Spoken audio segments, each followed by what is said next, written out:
السلام عليكم، اهلا بيكم في كورس صناعة فيديوهات السبورة البيضاء.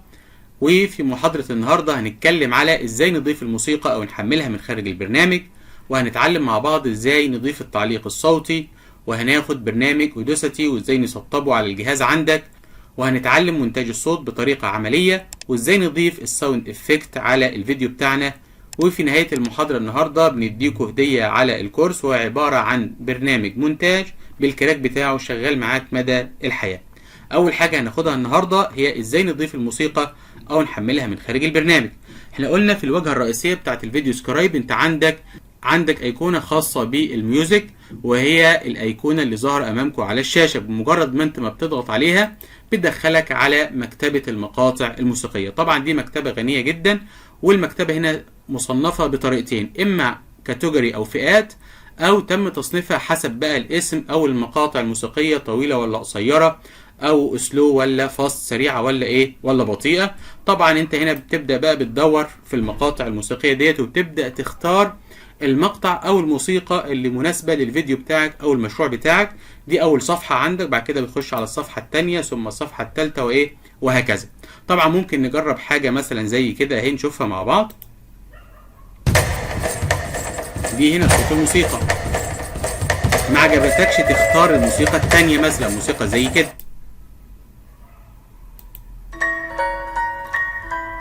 الموسيقى دي هادية وجميلة فتبقى مناسبة لخلفية الفيديو. طيب بعد ما انت اخترتها بقى بتبدأ تتحكم في درجة الصوت بتاعها من هنا. طبعا يفضل دايما لما بتختار خلفية موسيقية ما يكونش صوتها أعلى من صوت الفيديو، عشان ما تخليش المستمع او المشاهد ما يركزش معاك في الفيديو بتاعك. فيفضل تختار درجة الصوت بحيث تكون ان هو شغالة في الخلفية كموسيقى هادية بتساعد القارئ او بتشد انه يكمل الفيديو للنهاية. فممكن مثلا نخلي الصوت كده بالمستوى ده كويس. اظن الصوت ده كده كويس شغال في الخلفية كويس، ونبدأ نقول له موافق. طيب لو عايزين بقى نعمل بريفيو بقى للصوت مع الكلام المكتوب عندنا على الشاشة ده، تعالوا كده نجرب مع بعض. موسيقى هادية مع الكلام وصوتها مناسب، هيكون بعد كده مع التعليق الصوتي. طيب لو فرضا انت بتعمل فيديو مدته مثلا 8 او 10 دقايق، وطبعا المقاطع الموسيقية لو انتوا خدتوا بالكم هنا منها في بعض منها قصير مدته مثلا 45 ثانية، وفي بعض منه دقيقة أو دقيقة ونص وهكذا. فلو أنت بتعمل فيديو مدته مثلا من 8 ل 10 دقايق أو أكتر، طبعا مش معقولة هتشغل الموسيقى في بداية الفيديو وآخره لأ. فأنت هنا بقى بتبدأ عايز بقى أكتر من مقطع موسيقي عشان البرنامج يشغلهم لك ورا بعض. فأنت بتضغط على حاجة اسمها لوب فريندلي تراك، يعني بمجرد ما المقطع الاول يخلص يشغل لك المقطع الثاني، خلص المقطع الثاني يشغل لك المقطع الثالث. طيب انت اخترت مثلا 3 مقاطع، تروح مختارهم، ادي المقطع الاول اهو مثلا، بعد كده المقطع الثاني، بعد كده مثلا تختار المقطع الثالث، بتكون محددهم وتقول له وتقول له موافق. بيبدأ بقى يشغلهم لك على الفيديو بتاعك كده بالترتيب زي ما انت زي ما انت اخترتهم. طيب نيجي بعد كده هنا عندك علامة الانترنت. لو انت محتاج تجيب مقطع صوتي بقى من الانترنت، فانت هنا بتحط الرابط ويبدأ هو البرنامج يحمله لك. طيب لو انت المقاطع دي كلها الموجودة في المكتبة ما عجبتكش وعايز تجيب مقطع متحمل عندك على الجهاز، فانت بتضغط على علامة اللي هو import mp3، تضغط عليها بيبدأ يفتح لك الجهاز، وتبدأ هنا تخش على المقطع الموسيقي اللي انت محتاجه وتبدأ تحمله من هنا. فلو احنا مثلا نختار مقطع زي ده اهو قدامنا ونقول له موافق، بدأ يحمله لك اهو. نعمل له بريفيو كده للصوت قبل ما ما اكده على البرنامج، واتحكم في درجة الصوت من هنا. عايز تعلي او توطي من المكان ده. شايفين الصوت ده مناسب كويس، اقول له اقول له موافق. ونبدأ كده نجرب تاني ونشوف كده هنا اهو موسيقى هادية وجميلة وصوتها مناسب مع مع الفيديو بتاعنا.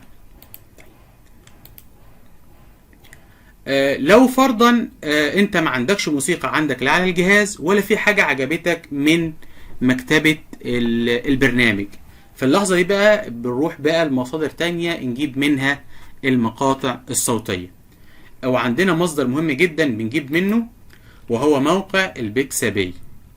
البيكسابي هنا طبعا هنا ايه موقع فيه مصادر كتيرة متعددة سواء للموسيقى او للساوند افكت او الجي اي اف اللي هي الصور المتحركة، او مثلا اللي هي الرسومات التوضيحية الاستريشن او الفوتو. مقطع بصراحة ممتاز وجميل جدا انك انت تجيب منه اي خلفية موسيقية او اي حاجة من اللي احنا قلناها دول. وان شاء الله رابط الموقع ده انا هسيبه لكم في المكتبة الخاصة بالكورس. وممكن انا قبل كده قلت لكم على الموقع ده لما سميت لكم اكتر من موقع بنجيب منهم صور توضيحية لما شرحنا المحاضرة التانية في الكورس ده. طبعا دي كلها عبارة عن مقاطع موسيقية. بتبدأ بقى تسمع المقطع من هنا، تدوس على علامة اللي هو التشغيل من هنا وتبدأ تسمع المقطع. عجبك بتروح ضاغط على داونلود، بيبدأ يحمل عندك على الايه على الجهاز. طبعا انت عندك حوالي تقريبا تخش بقى في الصفحة التانية، يبدأ بقى يجيب لك تقريبا عندك هنا 4443 مقطع موسيقي. تبدأ بقى ايه تدور وتختار بقى المقطع اللي ايه اللي عجبك او الموسيقى اللي هي ايه عجباك وتخش على الصفحة التانية وهكذا.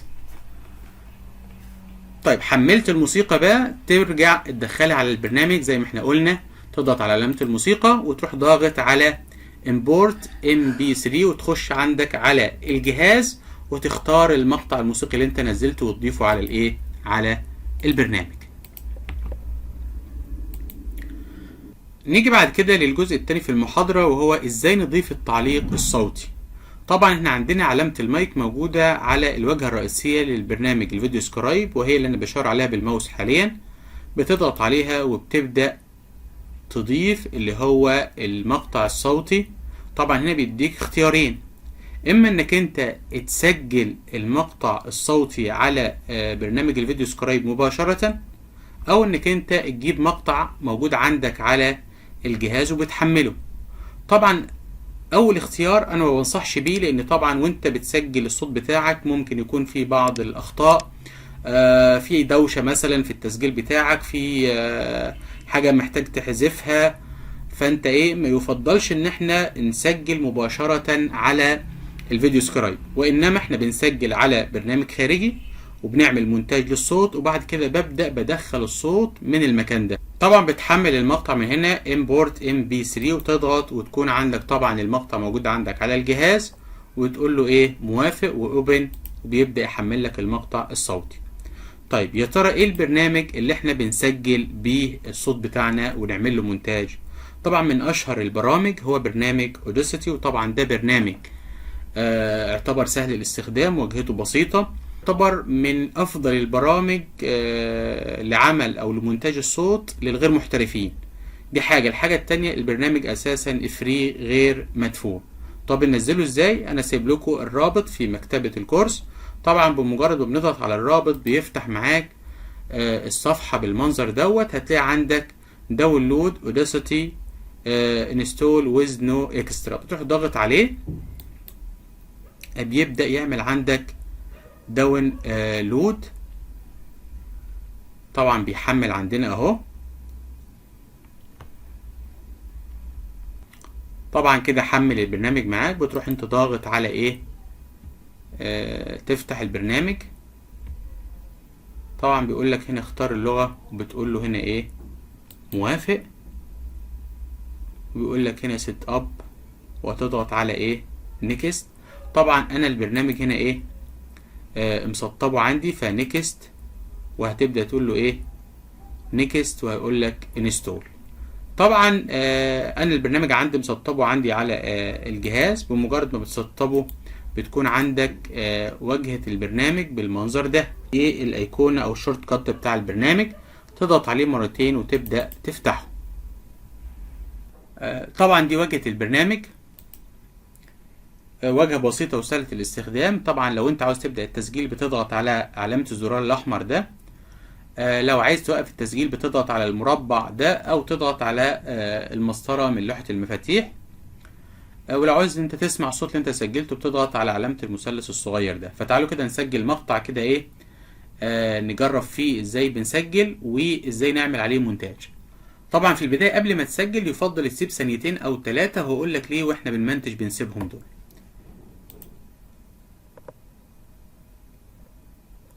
السلام عليكم، اهلا. السلام عليكم، اهلا بيكم في كورس صناعة فيديوهات السبورة البيضاء او الوايت بورد انيميشن. كده خلصنا التسجيل، بنضغط على ستوب. نرجع بقى ايه نعمل مونتاج ونسمع الصوت اللي احنا سجلناه. اول حاجه، انت ليه بتسيب ثانيتين او 3 في الاول؟ ليها 3 اسباب. اول حاجه بتتاكد ان المايك بتاعك شغال. طالما في عندك الخط الازرق ده اعرف ان المايك عندك ايه شغال. تاني حاجه، طالما الخط مستقيم اعرف ان مش دوشه عندك في الاوضه اللي انت بتسجل منها، او صوت اللاب او الكمبيوتر مش مسموع. الحاجه الثالثه بتساعدنا ان احنا نشيل الدوشه من بقيه التسجيل بتاعك عن طريق المونتاج، وهنعرفها ازاي مع بعض. طيب نيجي بعد كده بقى تروح انت في الجزء الاولاني دوت، تروح ايه محدد مسافه معينه وتروح ضاغط على العلامه دي كده، هو كانه بتقول لي شيل الدوشه الموجوده في الجزء ده نهائي. كده هو شيلها لك. بعد كده بقى احنا عايزين نشيل الدوشه بقى من التسجيل كله او الملف كله كامل، فبنضغط على حاجه اسمها افكت، وبختار نوز ريموفال اند ريبير، وبنختار حاجه اسمها نوز ريدكشن وبضغط عليها، وبقول له هنا ايه جيت نوز بروفايل. يعني ايه معنى الكلام ده؟ يعني خد لي او الدوشه اللي اتشالت من المقطع ده خد لي منها نسخه عشان بعد كده هنطبقها على الملف كله. بعد كده بقى بتروح عامل تحديد للملف كله، كنترول وايه كده حدد لك المقطع الصوتي كله، وتروح تاني على قائمه افكت وتختار نفس القائمه هي نوز ريموفال اند ريبير، وتختار حاجه اسمها نوز ريدكشن تضغط عليها، وهتلاقي عندك في كذا خيار تحت. احنا بنضغط او هو كده كده معلم لك على ريديوس وتروح ضاغط عليها، وقبل ما تقول له اوكي قول له اعمل لي بريفيو. ربما وانت لما بتيجي تشيل الدوشه من الملف الصوتي بتاعك فتلاقي الصوت بتاعك اصبح الجوده بتاعته مش كويسه، فانت هنا ايه قبل ما تقول له طبق تعمل بريفيو وتشوف الدنيا عامله ازاي. لقيتها كويسه تقول له ايه موافق. كده هو هيشيل لك كل الدوشه الموجوده في الايه في الملف بتاعك. نيجي بعد كده بقى ايه احذف جزء من الكلام ده، ما اخليش المسافه دي كلها، يا دوب يعني ثانيه او اقل من ثانيه، واقول له ايه طبعا عايز احذف الجزء ده، بروح ضاغط على ديليت من لوحه المفاتيح. نيجي بعد كده بقى واحنا بنعمل مونتاج اخد الجزء ده كله. طبعا عايز تكبر عشان ما تحذفش حاجه، بتضغط على علامه الزائد دي بتكبر لك التراك ده عشان تبقى شايف المسافات دي كويس، او تصغرها من هنا. طبعا انت لما تكبرها يعني بشكل ايه معقول كده، فنخليها مثلا لا كده كبيره قوي، ممكن نخليها كده كويسه. ونبدا بقى ايه نحدد الجزء ده كله، واقول له خليه ايه شيل الدوشه اللي فيه. نيجي للجزء اللي بعد كده برضو ده احدده كده بالسحب والافلات وشيل الدوشه اللي فيه، او ممكن ما تضغطش على الايقونه دي، تضغط على كنترول ال برضو هيشيل لك الدوشه اللي فيها. تعالوا كده بقى نسمع الجزء ده. السلام عليكم، اهلا. السلام عليكم. لاحظ بقى الجزء الاولاني ده كله ايه كده كده فيه تكرار، فانا ايه هبدا من اول هنا كده ايه احذف الجزء ده كله، ونسيب الثانيتين اللي احنا قلنا عليهم ونسيبهم في الاول دول. تعالوا كده نسمع تاني مع بعض. السلام عليكم، اهلا بيكم في كورس صناعة فيديوهات السبورة البيضاء او الوايت بورد. طيب نرجع بقى لايه الجزء ده. قلنا بنيجي للفراغات دي بقى ونحاول ان انا ايه اشيل منها اي دوشه، لان ساعات بتبقى فيها حركات بسيطه جدا بيبقى بتخلي الفيديو بتاعك مش احترافي، فانت بتحددها كده كويس وتروح ضاغط على علامه اللي هو ايه شيل الضوضاء اللي فيها. تيجي برضو للجزء ده تروح محدده كده وايه عامل سايلنت. وتعالوا نسمع تاني مع بعض كده.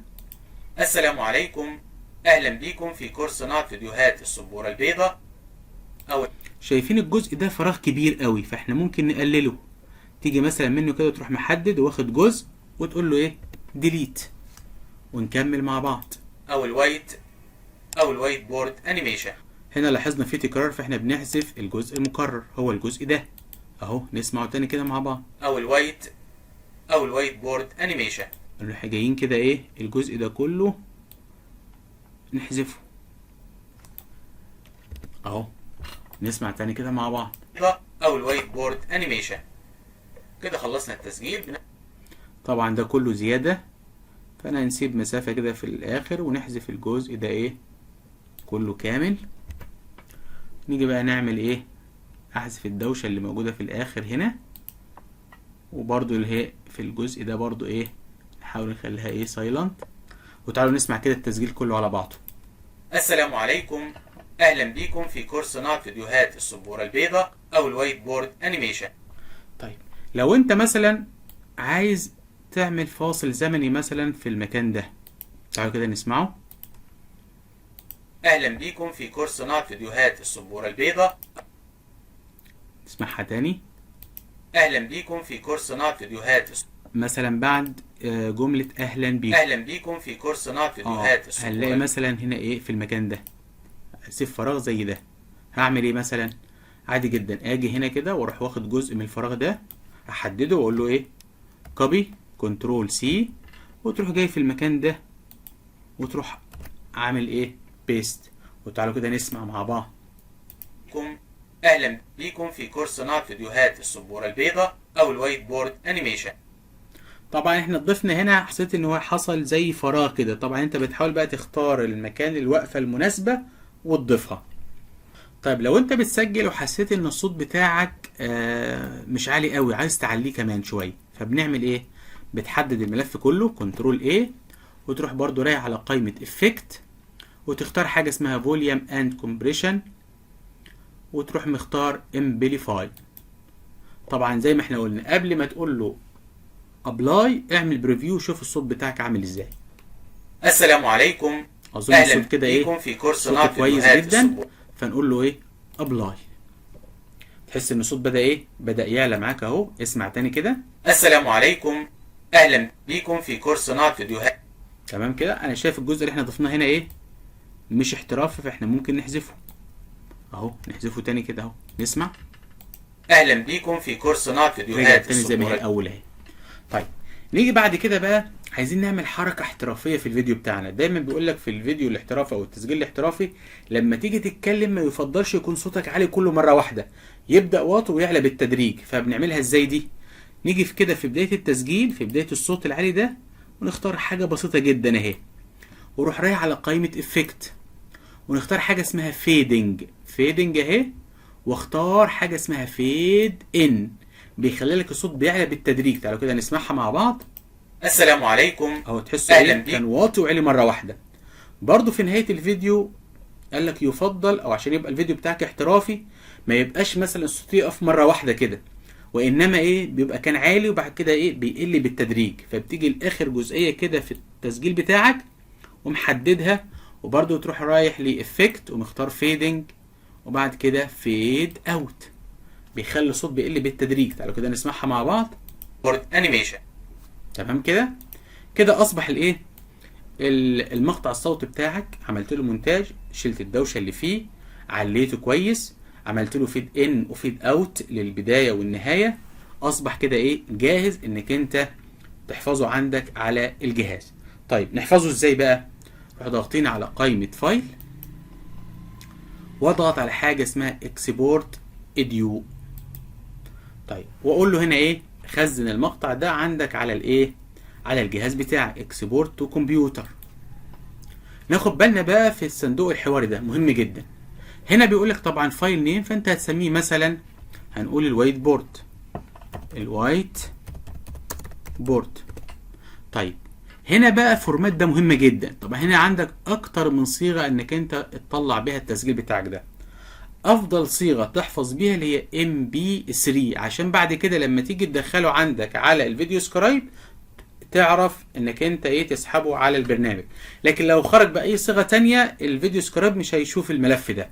فانت افضل حاجه تختار MP3 فايل وتقول له ايه اكسبورت. كده هو ايه حفظ لك الملف ده عندك فين على الجهاز بتاعك. نيجي بقى ندخل الملف الصوتي ده او التعليق الصوتي ده على برنامج الفيديو سكرايب او المشروع اللي احنا شغالين عليه او الفيديو اللي احنا بنعمله. في الخطوة دي بقى احنا بنحاول ندخل التعليق الصوتي اللي احنا عملناه بقى وعملنا له مونتاج على الفيديو سكرايب. بندخله من فين؟ بنضغط على علامة اللي هي المايك وبقول له هنا import mp3. بتروح رايح طبعا على المكان اللي انت مخزن فيه المقطع الصوتي، ادي الوايت بورد اهي، وتقول له ايه موافق. حمل معاك. طبعا مدة المقطع الصوتي كانت حاجة بسيطة جدا. هقول له ايه موافق، وتعالوا كده نسمعها مع بعض. السلام عليكم، اهلا بيكم في كورس صناعة فيديوهات السبورة البيضاء او الوايت بورد انيميشن. اظن هنا الصوت الخلفية الموسيقية مع التعليق الصوتي بتاعنا متناسقين مع بعض. الصوت الفيديو كويس والخلفية الموسيقية مش مقصرة او مغطية على صوت الفيديو. طيب كده احنا خلصنا الايه، عملنا مونتاج للصوت ودخلنا التعليق الصوتي على الفيديو سكرايب، وازاي اتعلمنا ازاي نضيف الموسيقى وازاي بنتحكم فيها وبنخلي صوتها مناسب مع صوت الفيديو. عايزين بقى ايه، نضيف حاجة اسمها الساوند افكت. اللي هي الساوند افكت الاول، اللي هي مثلا لما تيجي تفتح الكتاب كده تحس ايه صوت الورقة، لو انت بتكتب على السبورة كده صوت القلم، لو انت مثلا عايز تقول معلومة جديدة كده بتعمل زي كده زي الارم او كده تنبيه، خلي بالك دي معلومة جديدة، ده احنا بنسميها الساوند افكت. طبعا للاسف برنامج الفيديو سكرايب ما فيهوش الخاصية دي. فاحنا بنعمل ايه لو عايزين نضيف الحاجات دي كلها؟ بعد ما بنحفظ الفيديو عندك على الجهاز، بناخد بقى الفيديو وندخله على برنامج مونتاج. وطبعا البرامج المونتاج كتيرة جدا، منهم مثلا الكاب كات، وده برنامج على فكرة ممتاز وفري مجاني، وفي منه نسخة لجهاز للتليفون، وفي منه نسخة لللابتوب او جهاز الكمبيوتر. في عندك برضو برنامج المونتاج ادوبي بريمير، وفي عندك الكامتازيا. فالهدية الموجودة على الكورس اللي هي انا هديك برنامج اللي هو كامتازيا 8 بالكراك بتاعته ومعاه الفيديو بتاعه اللي انت ازاي تسطب بيه البرنامج عندك على اللابتوب، بحيث لو انت حبيت تعمل مونتاج لفيديو زي كده عملته بالوايت بورد انيميشن، او حتى انت لو عايز تعمل مونتاج لاي فيديو تاني. طيب تعالوا بقى نحفظ الجزء ده. اول حاجة طبعا احنا بنضغط على علامة الحفظ، بقول له احفظ لي الفيديو ده على الكمبيوتر، واقول له ايه سيف. كده هو حفظ لك النسخة دي. بقى عايزين بقى ايه، نطلع البرنامج تاني، بروح ضاغطين على العلامة دي. تمام كده، انت كأنك بتعمل داونلود لمين، للفيديو من على برنامج الفيديو سكرايب. فانا هنا بضيف اللوجو بقى بتاع الكورس، او انت بتضيف بقى لوجو القناة بتاعتك او لوجو الصفحة بتاعتك او اي حاجة، او العلامة التجارية اي ما يكون. فبقول له هنا ايه اضافة، بتروح طبعا عندك على الجهاز وتقول له ايه اوبن، كده ايه ضافها لك على الفيديو بتاعك، ونبدأ نعمل له داونلود. نضغط على هنا.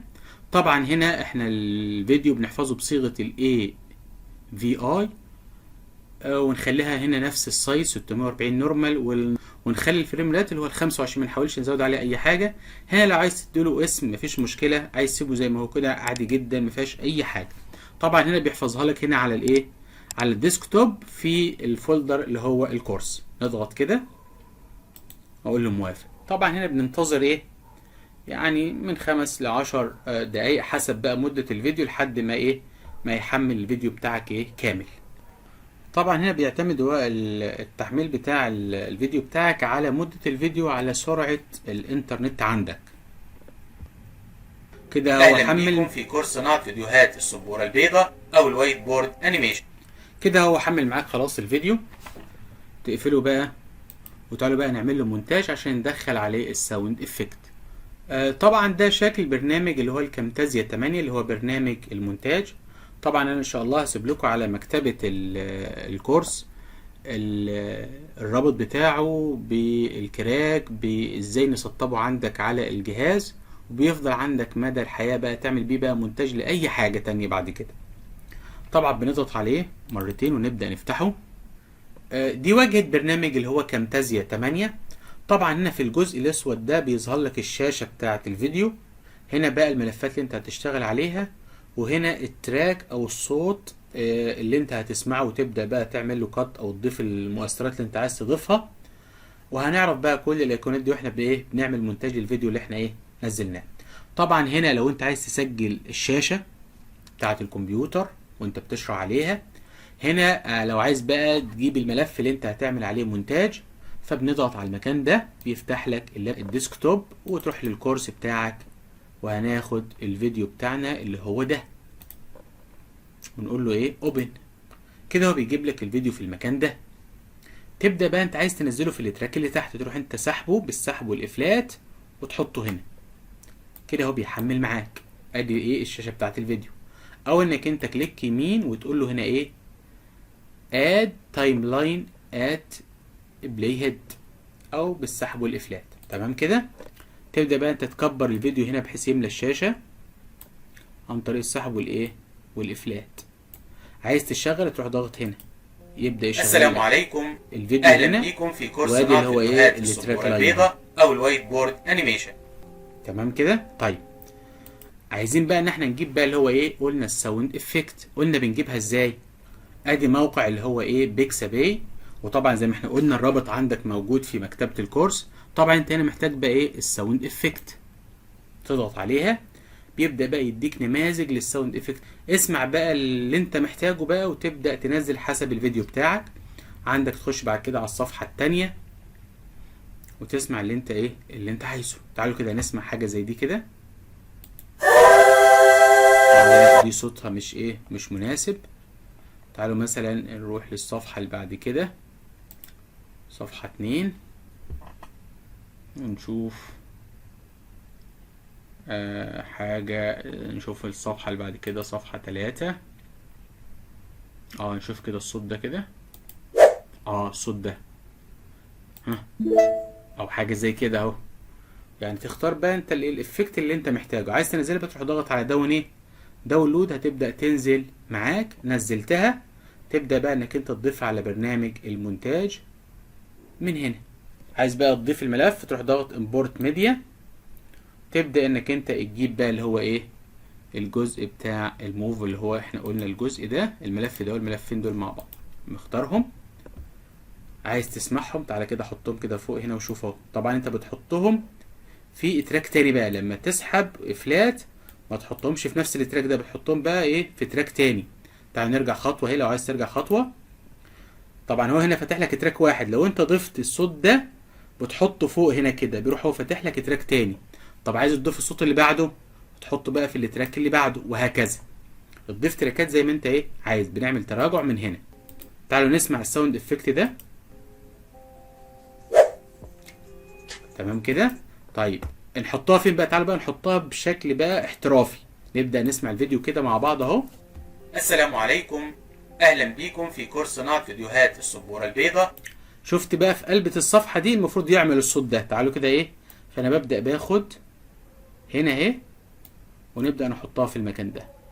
كورس صناعه فيديوهات السبوره البيضاء او الوايت بورد انيميشن. تمام. طيب ممكن مثلا عايز ايه مش عاجباك اللي هي التراك ده، ممكن تعمل تراجع تبدأ تجيب الصوت التاني. تعالوا نسمعها كده مع بعض اهي. اهلا بيكم في كورس صناعه فيديوهات السبوره البيضاء او الوايت بورد انيميشن. الصوت هنا بدأ يحصل معايا مع قلبة الصفحة. فيديوهات السبوره البيضاء او الوايت. او ممكن انك انت تجيب بقى صوت القلم كأنه هو بيكتب على السبورة بيعمل صوت الخربشة ده. طيب حطيت بقى عايز تعمل ايه؟ تعمل مونتاج. طبعا انت ممكن هنا عندك الموسيقى جاية زيادة عن الفيديو اهي، صح كده؟ بص كده معايا اهو. في كورس صناعه فيديوهات السبوره البيضاء او الوايت بورد انيميشن. عايز بقى لحد هنا بقى تقص الجزء اللي فاضل، تيجي هنا بالتراك ده وتروح ساحب الجزء الاحمر ده وتقول له ايه كات بعلامة المقص ده. كده اصبح الفيديو بتاعك يدوب الجزء ده. عايز بقى تنزله السلام عندك. عليكم، اهلا بيكم في كورس صناعه فيديوهات السبوره البيضاء او الوايت بورد انيميشن. عايز بقى انك انت بقى تحفظ الفيديو بتاعك بقى، بتروح ضغط على برودكت اند شير وتيجي هنا بقى مختار هنا اللي هي 720 بكسل وتقول له ايه نيكست وتسمي بقى الفيديو بتاعك. هنقول مثلا هنا ايه فيديو واحد. تروح نازل عندك على الايه وتقول له فينيش. طبعا بيبدأ يحمل معاك كده لحد ايه ما يخلص الفيديو كامل.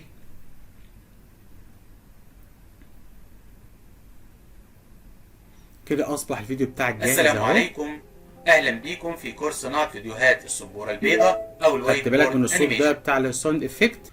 وبكده نبقى انتهينا من محاضرة النهاردة. يا رب تكونوا استفدتوا. طبعا يا ريت تطبقوا بقى الحاجات دي اول باول. ولو عندك اي مشكلة او استفسار ابعت لنا على الجروب الخاص بالكورس. والسلام عليكم.